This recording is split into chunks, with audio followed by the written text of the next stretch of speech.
Hare Rama, Rama Hare Hare, Hare Krishna, Krishna Krishna, Hare Hare, Hare Rama, Rama Rama, Hare Hare, Hare Krishna, Krishna Krishna, Hare Hare, Hare Rama, Rama Rama, Hare Hare, Hare Krishna, Krishna Krishna, Hare Hare.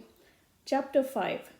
Maitreya Uvacha Bhavo Bhavanya Nidhanam Prajapater Asatkritaya Avaghamya Naradat Swaparshadasyainyam cha tadadvararbhuvir vidravatim krodamaparamadhade.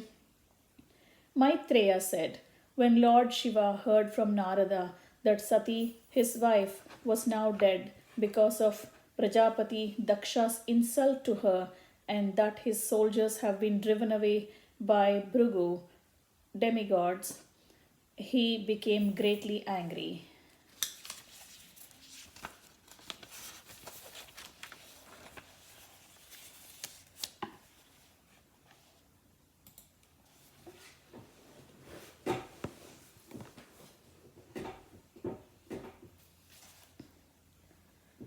Kruddas sudhashtaushtaputas sadhurjhatir jatam tadidvan hi sato grarochisham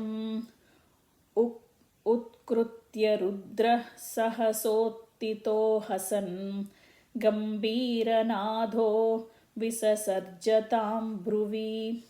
Thus Lord Shiva, being extremely angry, pressed his lips with his teeth and immediately snatched from his head a strand of hair which blazed like electricity or fire. He stood up at once, laughing like a madman, and dashed the hair to the ground. Tato tikayastanuva sprushanthivam sahasrabahur ghanaruk त्रिसूर्यदृक् करालदंष्ट्रो ज्वलदग्निमूर्धजः कपालमाली विविध्योद्यतायुधः.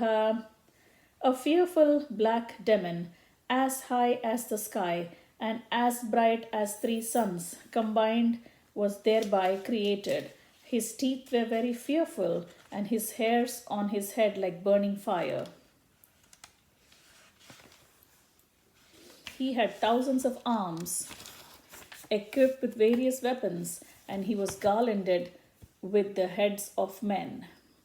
Tam kim karomiti grunantamaha baddhanjalim bhagavan bhutanataha daksham sayajñam jahimadbhatanam tvamagrani rudra bhatam shakome. When that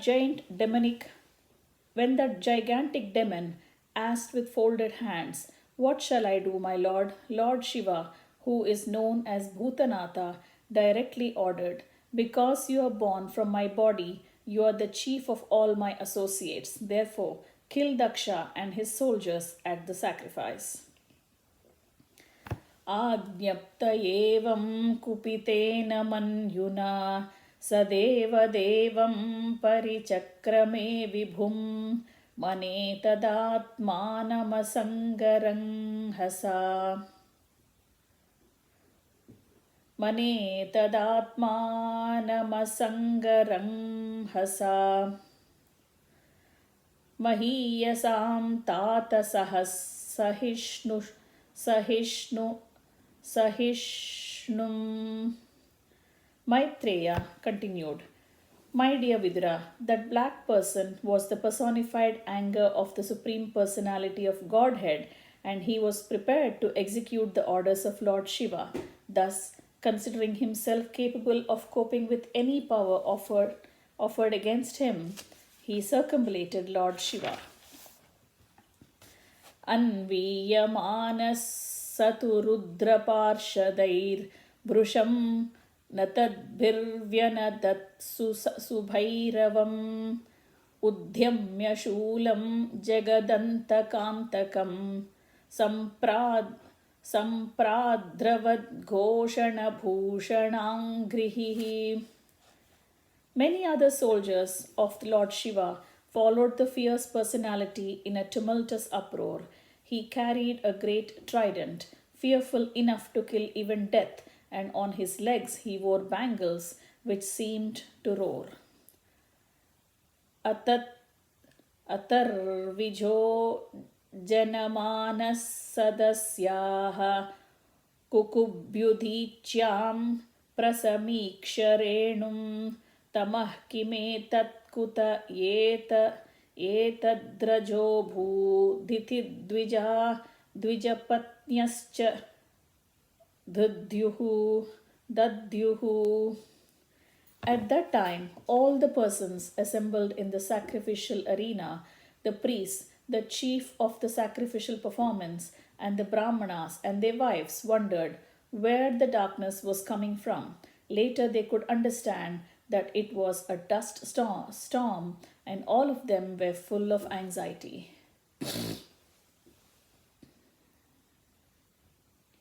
वातानवान्ति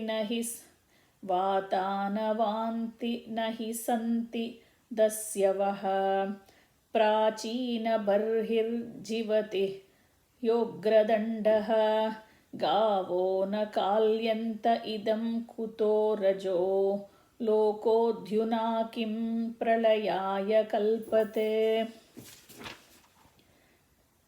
Conjecturing on the origin of the storm, they said, "There is no wind blowing and no cows are passing, nor is it possible that this dust storm could be raised by plunderers, for there is still the strong king Barhi who would punish them. Where is this dust storm blowing from? Is the dissolution of the planet now to occur?" प्रसूति मिश्राः श्रिय उद्विग्नचित्ता ऊचुर्विपाको भृजिनस्यैव तस्य यत्पश्यन्तीनां द्रुहितॄणां प्रजेशः सुतां सतीमवदध्यावनागाम्. Prasuti, the wife of Daksha, along with other women assembled, became very anxious and said, "The danger has been created by Daksha because of the death of Sati, who, even though completely innocent, quit her body as her sisters looked on. Yastvanta-kale vyukta-jata-kalapah स्वशूलसूच्यर्पितधिग्गजेन्द्रः वितत्य नृत्यत्युदितास्त्रधोर्ध्वजा नुच्चाटहासस्तनयित्युभिन्नदिक्. At that time of dissolution, Lord Shiva's hair is scattered and he pierces the rulers of different directions with his trident. He laughs and dances proudly, scattering their hands like flags as thunder shatters the clouds all over the world. Amarsha itva tamasahyate manyuplutam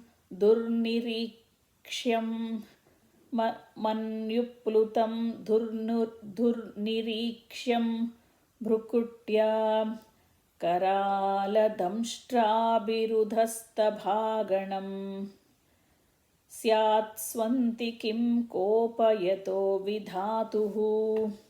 The gigantic black man bared his fearful teeth. By the movement of his brows, he scattered the luminaries all over the sky, and he covered them with his strong, piercing effulgence. Because of the behavior of Daksha, even Brahma, Daksha's father, could not have been saved from the great annihilation. from the great exhibition of anger.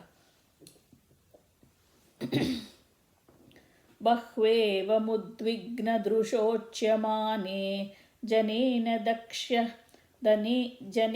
दक्षस्य मुहुर्महात्मनः उत्पेतुरुत्पाततमाः सहस्रशो मया वहाधिविभूमौ च पर्यक. When all the people talked about themselves, Daksha saw dangerous omens from all sides, from the earth and from the sky. तावत्सरुद्रानुचरैर्महामखो नानायुधैर्वामनकैरुधायुधैः पिङ्गैः पिशङ्गैर्मकरोदराननैः पर्याद्रवद्भिर्विदरान्वरुध्यत. My dear Vidura, all the followers of Lord Shiva surrounded the arena of the sacrifice. They were of short stature and were equipped with various kinds of weapons. Their bodies appeared to be like those of sharks, blackish and yellowish. They ran all around the sacrificial arena and thus began to create disturbance. Kechid brahmabhujah pra Kechid bhabhanjuh pragvamsham patnishalam tatapare sada agrighrasalam cha tadviharam mahanasam. Some of the soldiers pulled down the pillars which were supporting the panel of sacrifice. Some of them entered the female quarters. Some began destroying the sacrificial arena, and some entered the kitchen and the residential quarters. Rurujur yajnapatrani tataike gneenanashayan kundeshvamutrayan kechidhi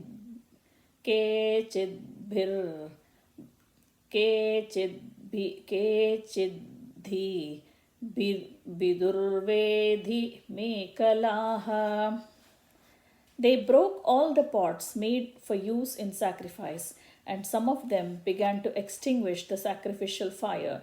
Some tore down the boundary line of the sacrificial arena, and some passed urine on the arena.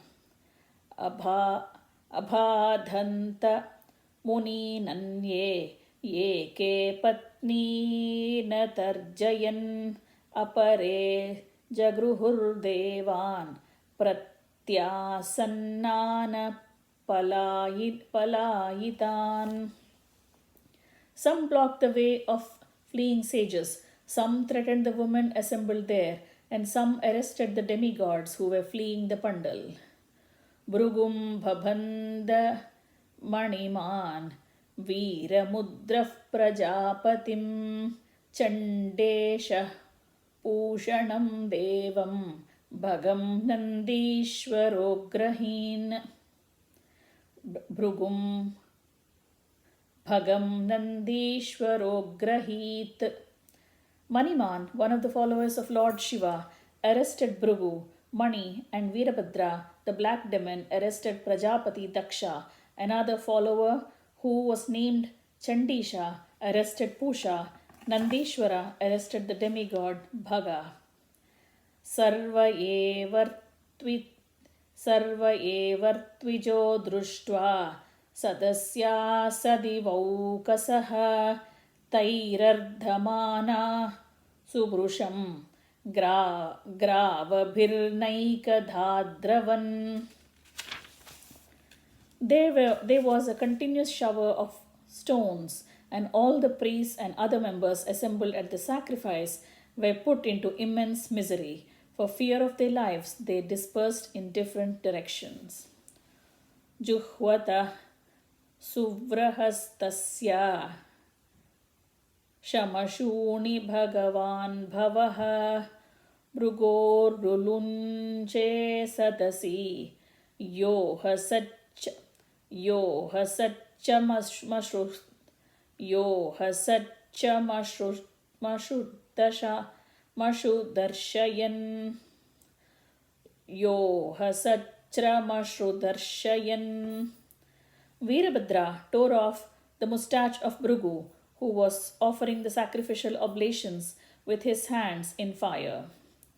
Bhagasya netre bhagavan patitasya rusha bhuvi ujjahara sahastokshna yashapantamasu suchat. Veerabhadra immediately caught Bhaga, who had been moving his eyebrows during Bhrugu's cursing of Lord Shiva, and out of great anger thrust him to the ground and forcibly pulled out his eyes. Pushno hyapata yadashantan.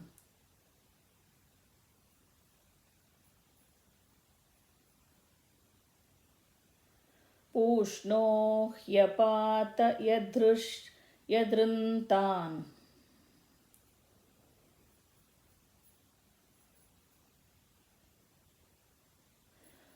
Pushno hyapata yaddantan. Kalingasya yata balaha shapyamane garimani yoha saddarshayandataha.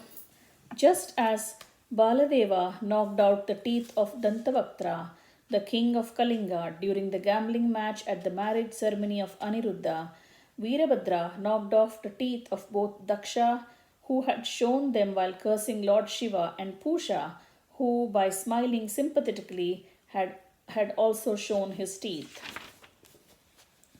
Akramyo rasi dakshasya shitadharena hetina chindannapi tadadhartum nashaknot Triambakastada. Then Veerabhadra, the giant-like personality, sat on the chest of Daksha and tried to separate his head from his body with sharp weapons, but was unsuccessful. Shastrairastranvitairevam anirbhinnatvacham haraha vismayam paramapanno dhadyau pashupatishchiram. He tried to cut the head of Daksha with hymns as well as weapons, but still it was hard to cut even the sacrifice of the skin of Daksha's head. But still it was hard even to cut the surface of the skin of Daksha's head.